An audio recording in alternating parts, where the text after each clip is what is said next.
নমস্কার বন্ধুরা, ভক্তিমূলক কথা চ্যানেলে জানাই আপনাদের সকলকে স্বাগত। বন্ধুরা, আশা করছি ঈশ্বরের আশীর্বাদে আপনারা প্রত্যেকেই ভালো আছেন এবং সুস্থই আছেন। বন্ধুরা, তন্ত্রমন্ত্র বা কালো জাদু বা নজর দোষ বহু যুগ ধরেই চলে আসছে। মানুষ তার পারিপার্শ্বিক লোকেদের শত্রু মনে করে হিংসার বশবর্তী হয়ে তাদের ক্ষতি করার জন্য এই ধরনের কার্যকলাপ করে থাকে। শুধু তাই নয়, কালো জাদুর মাধ্যমে মানুষ অপরজনকে নিয়ন্ত্রণও করে, নিজের রোগ বা দুঃখ অন্যের কাছে হস্তান্তর করে দেয়। নিজের ঘরের সমৃদ্ধির জন্য, নিজের ঘরের উন্নতির জন্য অন্যের বাড়িতে সমস্যা বা বাধার সৃষ্টি করে দেয়। আবার অনেক সময় এর পরিণাম এতটাই মারাত্মক হয় যে মানুষ বুঝতেই পারে না যে এই সমস্যা বা দুঃখ হঠাৎ করেই কিভাবে তাদের উপর চলে এলো। কিন্তু কালো জাদুর প্রভাব হঠাৎ করে আসে না, ধীরে ধীরে এর প্রভাব বাড়তে থাকে এবং বাড়তে বাড়তে খুব ভয়ঙ্কর পরিণাম দেখা যায়। কালো জাদুর অনেক উপসর্গও দেখা যায়, যা সময় মতো শনাক্ত করা গেলে সহজেই এর প্রতিকার করা যায়, যার ফলে সেই সমস্যা বা সংকটকেও প্রতিরোধ করা যায়। শকুন শাস্ত্র অনুযায়ী কারোর ওপর যদি কালো জাদু বা তন্ত্রমন্ত্র করা হয়, তাহলে তার প্রভাব সম্পর্কে বিস্তারিত তথ্য পাওয়া যায়। এই শাস্ত্রে এমন অনেক উপসর্গের কথা বলা হয়েছে যা মানুষের ওপর কালো জাদু হওয়ার পর সেই ব্যক্তির মধ্যে দেখা যায়। এগুলি এমন লক্ষণ যা সচরাচর কেউ বুঝতেই পারবে না যে কালো জাদুর কারণেও এমন হতে পারে। অনেক সময় মানুষ একে কোনো রোগের লক্ষণ বলে মনে করে থাকে। তাই এরকম কোনো লক্ষণ যদি আপনার পরিবারের কারোর মধ্যে দেখতে পান, তাহলে ডাক্তারের সাথে যোগাযোগ করার সাথে সাথে কালো জাদু দূর করার ব্যবস্থাগুলিও নেওয়াও অত্যন্ত জরুরি। আসুন জেনে নেওয়া যাক সেই লক্ষণগুলি কি কি, যেগুলি দেখলে আপনি বুঝতে পারবেন যে কোনো ব্যক্তির ওপর কালো জাদু করা হয়েছে কি না। প্রথমত বন্ধুরা, যদি কোনো ব্যক্তির ওপর কালো জাদু করা হয়ে থাকে, তাহলে তিনি মানসিকভাবে অস্থির থাকবেন। কোনো কারণ ছাড়াই আচমকা তার হার্টবিট বেড়ে যাবে। সেই ব্যক্তি মানসিকভাবে দুর্বল হয়ে পড়বেন এবং সুস্থভাবে চিন্তাভাবনা করার শক্তিও আর পাবেন না। ক্ষুধা, তৃষ্ণাবোধ অনেকটাই কমে যাবে এই সময়। দ্বিতীয়ত, যখন কোনো সুস্থ সবল মানুষের হঠাৎ করেই শরীর শুকিয়ে যেতে শুরু করে এবং সে রিকেটের শিকার হয়, অথবা এমন কোনো রোগ তাকে ঘিরে ধরে যা বোঝার বাইরে, যখন অনেক ডাক্তার বদ্যি দেখানোর পরেও ধরা পড়ে না যে তার কী রোগ ধরেছে, এমন লক্ষণ দেখতে পেলে সাবধানে থাকা উচিত। এটি কালো জাদুর লক্ষণ হতে পারে। তৃতীয়ত, যদি আপনার বাড়িতে লাগানো সবুজ তুলসী গাছটি 1 থেকে 2 দিনের মধ্যেই শুকিয়ে যায়, বা ঘরে যদি কোনো পশু পাখির হাড় বা কোনো পশু পাখি মৃত অবস্থায় পাওয়া যায়, তাহলে তা কালো জাদুর লক্ষণ। চতুর্থত, যার উপর কালো জাদু করা হয়েছে সেই ব্যক্তির হঠাৎ করেই অদ্ভুত পরিবর্তন লক্ষ্য করা যায়। সে অনেক কথা বলতে শুরু করবে অথবা চুপ করে থাকবে, আর তার কাজগুলো রহস্যময় বলে মনে হবে। এরকম লক্ষণ দেখলে অবহেলা না করে তার প্রতি বিশেষভাবে নজর রাখা উচিত।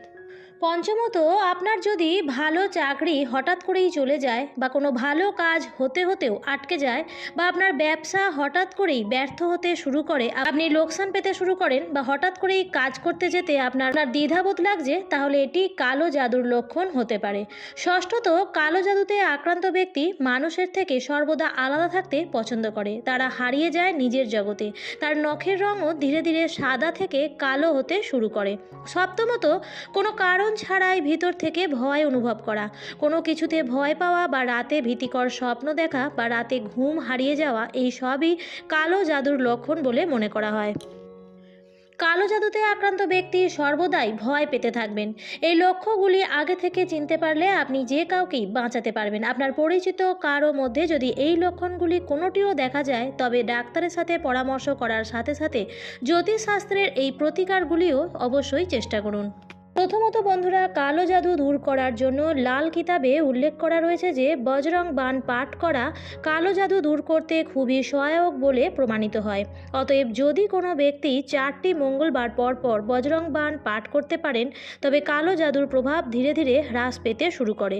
হনুমানজিকে ভূত ও পিশাচেরা ভয় পায়, তাই মঙ্গলবার সর্বদাই বজরং বাণ পাঠ করলে কালো জাদুর প্রভাব থেকে মুক্ত হয়।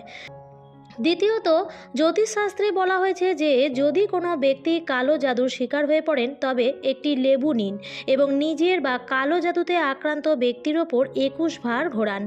এবং সেই লেবুটিকে চৌরাস্তার মোড়ে গিয়ে ফেলে আসুন। এর ফলে কালো জাদুর প্রভাব থেকে সেই ব্যক্তি খুব সহজেই মুক্তি পাবেন এবং জীবনে সুখ সমৃদ্ধি পেতে শুরু করবেন। তৃতীয়ত, কোনো মন্দিরে গিয়ে হাতে একটি 1 টাকার কয়েন এবং 1 মুঠো চাল নিয়ে মনে মনে নিজের সমস্যার কথা জানাবেন এবং মন্দিরের এক কোণে এই জিনিসগুলি রেখে দিয়ে চুপচাপ সেখান থেকে বাড়ি ফিরে আসবেন। এর ফলে কালো জাদুর প্রভাব আপনার ওপর থাকলে তাও সরে যাবে। চতুর্থত, কালো জাদু দূর করতে শুক্রবার দিন বাড়ির ঠাকুর ঘরে ঠাকুরের আসনের সামনে বসে একটি জলপূর্ণ পেতলের কলস রাখুন। এরপর এর গায়ে কেশর দিয়ে স্বস্তিক চিহ্ন আঁকুন। সবশেষে একটি 1 টাকার কয়েন এই কলসের মধ্যে দিয়ে দিন। এর ফলে আপনার পরিবার কালো জাদুর অশুভ প্রভাব থেকে মুক্তি পাবে। এছাড়াও কালো জাদু থেকে বাঁচতে সবসময় নিজের পকেটে একটি ময়ূরের পালক রেখে দিন। এর ফলে আপনার সৌভাগ্য বৃদ্ধি পাবে এবং অশুভ শক্তি আপনার কোনো ক্ষতি করতে পারবে না। পঞ্চমত যে উপায়টি আপনারা করতে পারেন বন্ধুরা, তা হলো কালো জাদু দূর করতে আপনাদের একটি জলযুক্ত নারকেল নিতে হবে এবং এটি আপনার মাথার চারপাশে 21 বার ঘোরাতে হবে। এরপর একটি মন্দিরে যেতে হবে এবং আমের কাঠ জ্বালিয়ে তাতে সেই নারকেলটি পুড়িয়ে দিতে হবে। এটি আপনাকে মঙ্গলবার বা শনিবার করতে হবে। টানা 5টি শনিবার করলে আপনি অনেক উপকার পাবেন। শুধু তাই নয়, আপনার জীবনের কষ্ট দূরে সরে যাবে এবং পরিবারে আবার সুখ আসতে শুরু করবে। ষষ্ঠত বন্ধুরা, প্রত্যেক দিন সন্ধ্যের সময় সন্ধে দেওয়া হয়ে যাওয়ার পর বাড়ির প্রধান দরজার কোণে ঘিয়ের 4মুখী প্রদীপ জ্বালিয়ে দেবেন এবং তার মধ্যে একটি 1 টাকার কয়েন রেখে দেবেন। এতে করে ঘরের দারিদ্রতা যেমন দূর হয়ে যাবে, তেমনি ঘরে কালো জাদুর শক্তিও শেষ হয়ে যায়। সপ্তমত, যদি কখনো বাড়িতে কোনো অশুভ নজর বা কালো জাদুর প্রভাব পড়েছে বলে অনুভব করতে পারেন, তাহলে শুক্রবার দিন বাড়ির প্রধান দরজার উপরে আম কিংবা অশোক পাতার দ্বারবন্ধন লাগিয়ে দিন। এটি লাগানো খুবই শুভ বলে মনে করা হয়। সেই সঙ্গে এটি বিশ্বাস করা হয় যে আম বা অশোক পাতার দ্বারবন্ধন বাড়িকে সব রকম অশুভ শক্তি এবং নেতিবাচক শক্তি থেকে দূরে রাখে। এরই সঙ্গে সঙ্গে জ্যোতিষশাস্ত্র অনুসারে কোনো অশুভ নজর বা কোনো নেতিবাচক শক্তি থেকে ঘরকে রক্ষা করতে বাড়ির মুখ্য দরজা বা প্রধান দরজার উপরে ময়ূরের ছবি লাগানো খুব শুভ বলে মনে করা হয় যে এতে ঘরে আগত সমস্ত ধরনের অশুভ শক্তি বা খারাপ নজরের আক্রমণ রোধ করা সম্ভব হয়। জ্যোতিষশাস্ত্র অনুযায়ী বাড়িতে নজর দোষ কিংবা কোনো রকমের অশুভ এবং নেতিবাচক শক্তির প্রভাব পড়ে থাকলে সারা ঘরে গঙ্গার জল ছিটিয়ে দিলে তা খুব সহজেই দূর করা সম্ভব হয়। এছাড়াও বাড়ির মুখ্য দরজার সামনে বা উঠোন থাকলে সেই উঠোনে বৃহস্পতিবার দিন করে হলুদের জল ছিটিয়ে দিন। এর ফলেও ঘরকে যে কোনো খারাপ নজর থেকে রক্ষা করা যায়। এছাড়াও কালো জাদু কাটানোর বেশ কার্যকরী উপায় হলো শুকনো লঙ্কার ধোঁয়া। প্রত্যেক শনিবার ও মঙ্গলবার 3টি করে শুকনো লঙ্কা নিয়ে সেটি পুড়িয়ে তার ধোঁয়া সারা ঘরে ছড়িয়ে দিন এবং ঘরের মুখ্য দরজা বা প্রধান দরজাতেও ভালো করে দেখিয়ে দিন। এর ফলে কালো জাদু থাকলে তা কেটে যায়। আমার আজকের পর্বটি এই পর্যন্তই। ভিডিওটি দেখে যদি ভালো লাগে তাহলে অবশ্যই লাইক, কমেন্ট, শেয়ার করবেন বন্ধুরা। আর এই ধরনের ভিডিও পাওয়ার জন্য চ্যানেলটিকে সাবস্ক্রাইব করে পাশে থাকা বেল আইকনটির অল লেখাটিতে ক্লিক করে রাখবেন। আবারও দেখা হবে পরবর্তী নতুন কোনো ভিডিওতে। ভালো থাকবেন, সুস্থ থাকবেন। ধন্যবাদ।